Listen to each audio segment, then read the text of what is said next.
है। और ये दर्शक जब तक रहेगा ये समाज विकास नहीं करेगा। और हम चाहते हैं कि हमारा समाज विकास करे।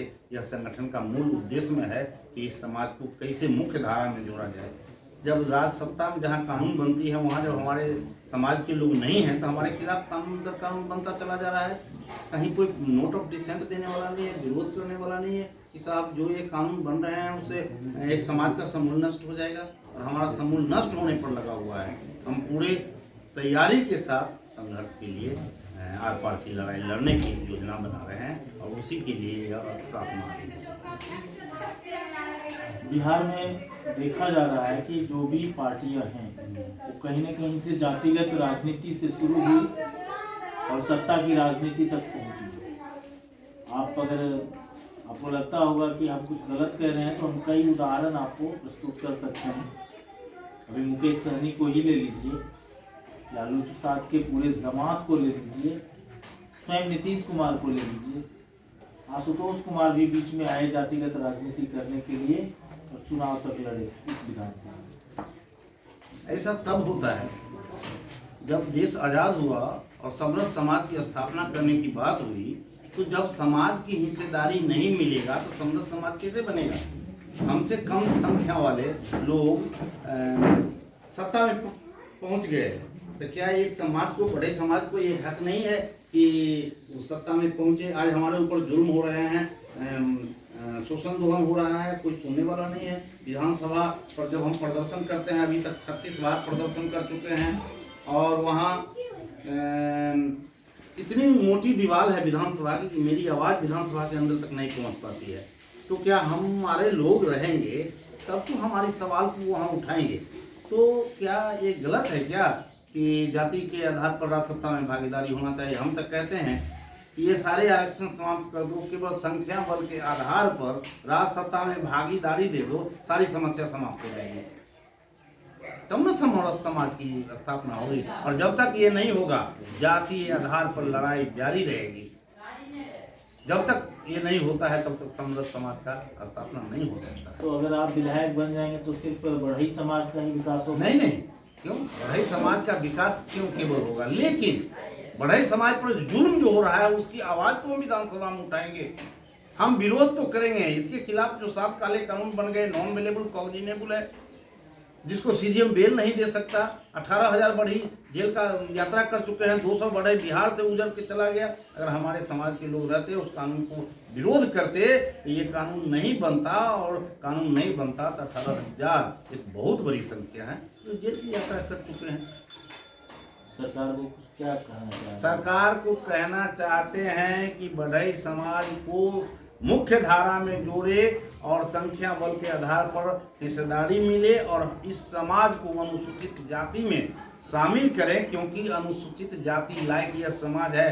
98% लोग भूमिहीन है और हाथ से काम करके मजदूरी करके अपने परिवार का भरण पोषण करता है। वो किसी के पास एक जमीन नहीं है। 2% लोग को विकास भी नहीं हुआ है, हाँ, लेकिन कुछ जमीन है, कोई बिजनेस कर रहा है, कोई नौकरी कर रहा है। लेकिन 98% लोग जिस समाज का मजदूरी पर आधारित हो और उसको हक नहीं देना, ये तो अन्याय है। ये सरकार अन्याय कर रही है। इसलिए इस समाज को भी अब उसका जो हक बनता है वो दे। हम ये नहीं कहते हैं कि दूसरे को हक इनको मिलना चाहिए।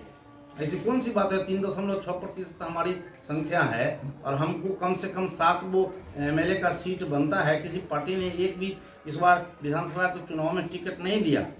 जब टिकट ही नहीं दिया तो चुनाव जीत करके जाते कैसे। और हमसे कम संख्या वाले लोग राज सत्ता में कुर्सी पर बैठे हुए हैं। उनके लिए कानून दर कानून होता जा रहा है। लकड़ी की कटाई है, दूसरे माफिया लोग कब्जा कर लिया है। आराबिल दूसरे जाति के लोग को कब्जा है। तो हमारा तो जो पैतृक काम है, पैतृक औजार है, वो लेकर के चलना रोड पर मना है। और पैतृक जो लकड़ी के काम करके समाज को भी कुछ देता है और अपना भरण पोषण करता है, इस पर रोक लगा दिया है। इस तरीके के कार्यक्रम को लेकर के काफी संसाधन की भी आवश्यकता पड़ेगी। कैसे जुटाएंगे? क्योंकि आपके साथ तो आपने तो कहा कि हमारे साथ सरकार नाइंसाफी कर रही है। आप किसी राजनीतिक दल से हैं नहीं, आपको कहीं से कोई बाहर से पैसा तो आ नहीं रहा, तो फिर इस संगठन को आगे चले, इसका काम हो, हमारा आंदोलन को गति मिले, उसके लिए संसाधन की आवश्यकता को कहाँ से पूरा करें? हमारा संगठन सदस्यता आधारित संगठन है। हमारे संगठन में चंदा नहीं होता है, सारी चीज़ सरकार के नज़र में हम करते हैं, ऑडिट होता है। तो हमारे पास जो संसाधन है सदस्यता का, और जब 5 साल पर जब कॉन्फ्रेंस होता है तो हमारा रिसोर्स है। हम बहुत बड़ा लड़ाई लड़ रहे हैं, आरा मिल को बचाने का काम किया है, तो हम कूपन छपवाते हैं, हम किसी से उल्टी चंदा नहीं लेते हैं, और हमारे पास रिसोर्स है, हम इसका भरपाई कर लेंगे। हमारे समाज में ऐसे लोग हैं इस सम्मेलन को सफल बनाने के लिए वो कुछ भी करने के लिए तैयार करते हैं, इसीलिए हमें संसाधन की कोई कमी नहीं है। आपका परिचय? हम राम भरोज शर्मा, उसे प्रदेश महासचिव हैं टिल द कॉन्फ्रेंस। हमारे नए कार्यकारी प्रधान सचिव हो गए हैं श्री पूजन ठाकुर जी, जो ये प्रशासनिक सेवा से सेवानिवृत्त हुए हैं अभी, और हमारे समाज के हैं बाबू प्रसाद शर्मा जी, जो संस्कृत के विद्वान हैं, और तीनों आदमी हैं आज इस वाला समिति की बैठक में आए हुए हैं। आपको तुरंत अभी पद मिला है, आप प्रशासनिक व्यवस्था से जुड़े हुए रहे, क्या लगता है कि बिहार में सुशासन है? बिहार में सुशासन की जो तुलना हो रही है, जो थर्मामीटर है, वो 90 से 2005 के दशक से लोग जुड़ रहे हैं, सिर्फ उतना ही से इसी पर लगता है कि सुशासन है। लेकिन उसके बाद जो प्रगति होनी चाहिए वो प्रगति नहीं हुई है। हाँ, हम तो अपने समाज के लिए लड़ाई लड़ रहे हैं, हम पर जो अत्याचार हो रहा है उसको लेकर के हम लड़ाई रहे हैं। तो हम तो हमारा ये प्रमाणित तथ्य है, प्रमाणित बात है कि हमारे लिए सुशासन नहीं है। हमारे लोग जो मजदूर क्लास के वर्ग हैं उन पर क्या कहता है, उन पर जो है सो आक्रमण हो रहा है, हत्याएं हो रही है, उनको पकड़ करके लोग मजदूरी करके आ रहे हैं, उनको छिनतई हो रही है, ये सब हो रही है। तो ऐसे रूप में हमारे लिए तो हम सुशासन उतना नजर नहीं आता है। इस संगठन के लिए आप क्या कर सकते हैं?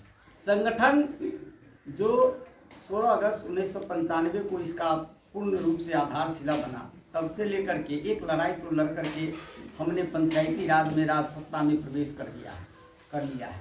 अब हमारी लड़ाई विधायिका में राज सत्ता के लिए है, और हम इस चीज़ का दावा करते हैं कि इसको हम प्राप्त कर लेंगे। और ये इस बार की जो अधिवेशन होगा, जो बेगूसराय की धरती पर क्रांतिकारी धरती है, यहाँ से जो हो रही है, इसका एकदम यहाँ से चिराग जो है सो जलेगा और चलता ही रहेगा, और राज सत्ता में हमारी भागीदारी होगी। आपका परिचय? श्री पूजन ठाकुर, कार्यकारी प्रधान महासचिव, विश्वकर्मा का शिल्पी विकास समिति के हम संस्थापक और संरक्षक रहे हैं।